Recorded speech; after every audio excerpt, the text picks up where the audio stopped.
¿Cómo te va? ¿Cómo te ha ido? Siempre es un placer coincidir contigo estos viernes.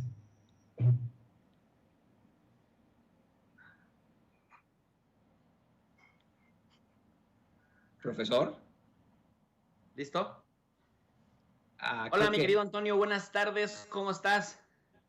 Bien, profesor. Al parecer tuvimos un problema ahí con la comunicación. Le decía que siempre es un placer coincidir contigo en este tipo de viernes, hoy que tenemos tantos temas de qué platicar, hoy que tenemos que seguir hablando de Afganistán ante la tragedia que significó el más reciente ataque mortal en el aeropuerto de Kabul, profesor.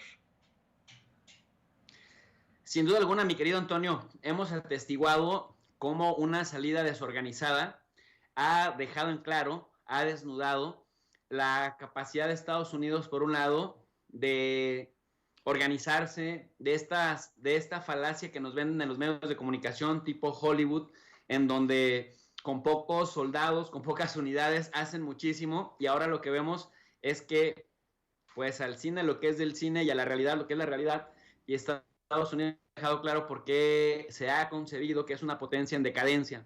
Por otro lado, también estamos atendiendo otra cosa en términos geopolíticos.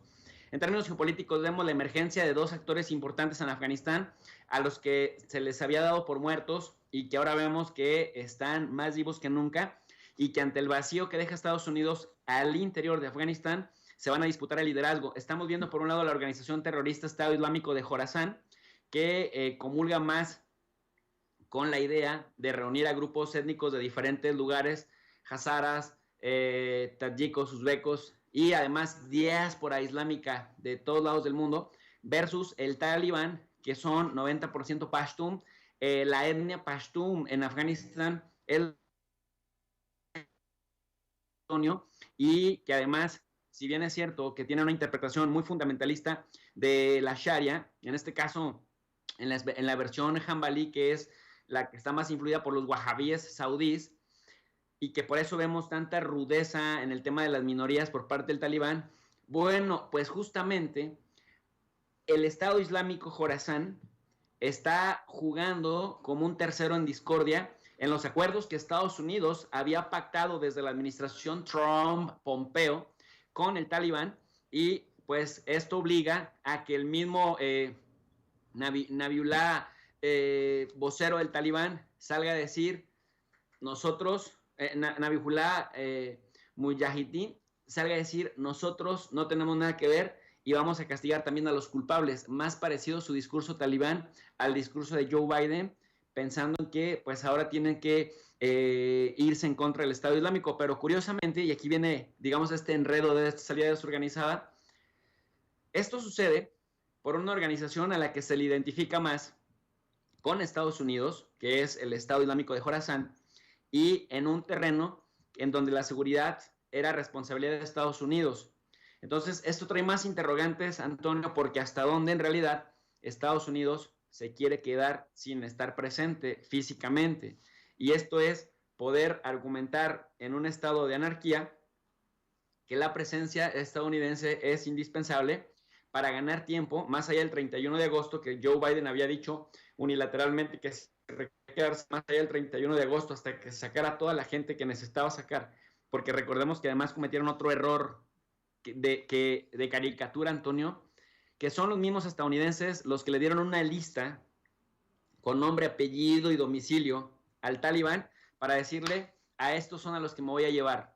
Entonces, ¿qué pasa? Que el Talibán ya tiene bien identificados a las personas que tienen que salir de Afganistán a petición de Estados Unidos. Pero ¿qué pasa si Estados Unidos no está demostrando ni siquiera capacidad para sacar a los suyos? Entonces, dice Biden, necesitamos extendernos más allá del 31 de agosto. Por otro lado, dice el Talibán, no, después del 31 de agosto no se van a poder quedar porque el acuerdo fue 31 de agosto. Y casualmente viene este bombazo en una zona de seguridad de Estados Unidos por un actor que es enemigo a muerte del Talibán, que le interesa sabotear el liderazgo del Talibán, pero que por otro lado en Afganistán diferentes liderazgos regionales señalan que no ven diferencias entre las fuerzas de seguridad estadounidenses y el Estado Islámico del Jorazán. Entonces la cosa se complica porque ahora se está empezando a pensar mal que es una especie como de autoatentado para ganar tiempo después del 31 de agosto y poder sacar a la mayor cantidad de personas, tanto estadounidenses como colaboradores de Estados Unidos, pues porque cometieron el error de haberle dicho al talibán, estos son los que queremos llevarnos, y si no se los llevan, los van a ejecutar, mi querido Antonio. Falta de organización en Afganistán, pero profesor, a ver, esa falta de organización que tiene Estados Unidos en Afganistán, ¿podría ser también una falta de organización para con México? ¿Qué nos puede decir qué nos puedes decir, querido profesor López Almejo, sobre este rechazo de la Suprema Corte de Justicia de Estados Unidos acerca de la propuesta del presidente Biden de retirar el programa que impuso el presidente Donald Trump, Quédate en México, un programa con el que se exige que los solicitantes de asilo tramiten esta solicitud desde México? Fíjate que, mi querido Antonio, que tocas un tema muy, muy sensible desde varios puntos de vista, pero vamos a centrarnos en el político y también en el jurídico. En el político habíamos estado platicando ya antes contigo mismo y con Vicente desde la época de Trump, que luego en Occidente teníamos el error de pensar que nuestros sistemas eran realmente presidencialistas, cuando veíamos una pluralidad de poderes que sí se convertían unos en contrapeso de los otros, y que buena parte de las frustraciones políticas que tenemos, sin considerar lo jurídico, es creer que un presidente con su promesa lo puede cambiar todo. Y en este caso, pues primero vimos a Donald Trump prometiendo un montón de cosas, después vimos a Joe Biden prometiendo un montón de cosas. En el caso de Trump, casi el 70% de lo que prometió no lo cumplió, pero a veces esto pasa porque las instituciones, los contrapesos, los poderes de la Unión, pues terminan por darle limitaciones jurídicas. En el caso de Joe Biden efectivamente, para congraciarse con la comunidad de origen hispano en Estados Unidos, que es la que más se beneficia de fortalecer a los que van llegando, termina por exigirle en campaña que dejen dar los malos tratos de la administración Trump a los migrantes. Y entonces dijo, pues una de las cosas que tenemos que hacer, también por presiones de México, es que el Remain in Mexico, el Quédate en México, para mientras se procesa tu solicitud a Estados Unidos, se termine.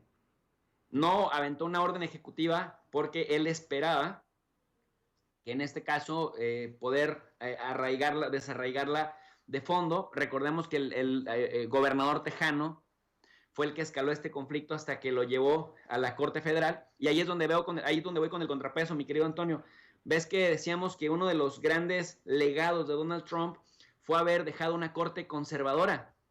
Entonces dejas en la corte a 6 conservadores contra 3 supuestos liberales, y pues lo que hace la corte es mayorizarlos en aquellos temas en donde no se ponen de acuerdo.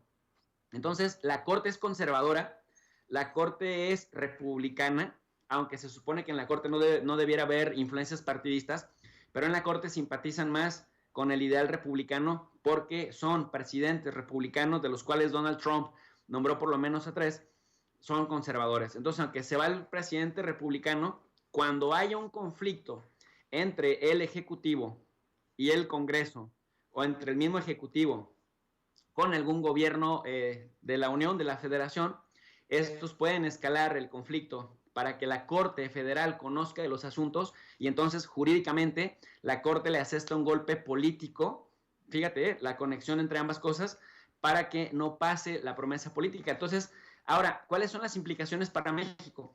¿México está obligado a acatar esto? No, porque es un asunto de política interna estadounidense. En este caso podríamos decir que Joe Biden se las arregle con su propio poder judicial. Y entonces Joe Biden lo que tendrá que hacer ahora es cómo explicarle a México que un acuerdo que ya se había alcanzado ya no lo va a poder hacer. México entonces puede sacar una ventaja de esto. Si no lo puedes hacer, si estos 70,000 personas que nos envías a México, que no son mexicanas y que México no tendría la obligación de recibir, lo recibe por un tema humanitario y por un asunto de aranceles que había pactado con Donald Trump, que no le pusiera el 5% a los aranceles a los productos. Pero México entonces ahora también se la puede invertir. ¿Por qué? Porque parte de la agenda mexicana era recibir apoyo para desarrollar el sur-sureste de México, pero también de Centroamérica. Entonces al presidente López Obrador, como buen ajedrecista que es, que suele sacar buena partida y buena ventaja de este tipo de circunstancias que a otro presidente se le cerraría el mundo, es, bueno, presidente Biden, yo como lo he dicho, necesitamos atajar los problemas estructurales de la migración, y si usted tiene un impedimento legal porque su propia Corte Federal ya le dijo que no puede terminar con el quédate en México, pero México no tiene por qué obedecerle a la Corte, si quiere que le ayudemos, si quiere que le colaboremos, entonces usted tiene que ayudarnos a desarrollar el sur-sureste y Centroamérica para atajar el tema estructural, que en este caso pues es un tema de desigualdad económica, mi querido Antonio. No, y la verdad es que pueden aplicarla obradorista, si me lo permites, profesor, al decirles, ¿saben qué? Somos poderes separados, el poder ejecutivo con el poder legislativo y con el poder judicial. Y como estamos separados aquí en Estados Unidos en el poder ejecutivo con el poder judicial, pues nosotros intentaremos acatar sus órdenes, poder judicial, pero el gobierno de México no quiere. Entonces, ¿qué hacemos? Y siendo el gobierno de Biden partidario de que no exista el programa Quédate en Casa, en definitiva se pueden quedar en esa idea, ¿no? Decir, bueno, pues estamos con el gobierno de México, si el gobierno de México no lo quiere implementar, nosotros no lo vamos a obligar a hacerlo, como bien lo planteas, profesor. ¿Qué te parece que nos compartes tus redes sociales? Es viernes, tú siempre estás muy, muy activo los fines de semana, ¿qué vas a andar haciendo? Cuéntanos, por favor.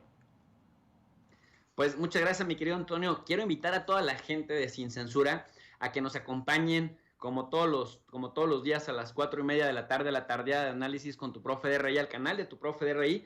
Recordarle a la gente que RI significa Relaciones Internacionales y que ahí impartimos cursos gratuitos, clases gratuitas de Relaciones Internacionales, de Geopolítica, de Política Internacional. Les dejamos siempre una lectura en la descripción de cada video para que la gente complemente, la que le interese profundizar en los temas, con lectura, lo que decimos de manera verbal en las clases. Y luego por la noche tenemos el Club de los Desvelados a las 10:30 de la noche, en donde, mi querido Antonio, tenemos invitados, expertos en diferentes áreas, en geopolítica, en política internacional, en Estados Unidos, en migración. Es decir, tratamos de replicar una dinámica universitaria y de llevarla a las redes sociales, aprovechando que en este momento en las redes la gente, si selecciona bien sus fuentes, puede encontrar lo que de manera tradicional no le fue posible en algún momento de su vida. Así que clases gratuitas de RI en el canal de tu profe de RI. Gracias, mi querido Antonio. Gracias a ti, profesor Jesús López Almejo, doctor. Yo le digo profe porque es nuestro profe de RI, pero bueno, el doctor Jesús López Almejo aquí en Sin Censura. Y grábenos, don David, porque viernes, ya llegó el viernes. Aquí a Sin Censura TV. Bueno, a mí no me sale tan bien como al que también ya llegó, el queridísimo maestro Zenén Seferino. Arránquese con la jarana, maestro. Viernes, al fin es viernes, en Sin Censura TV, las noticias hechas verso.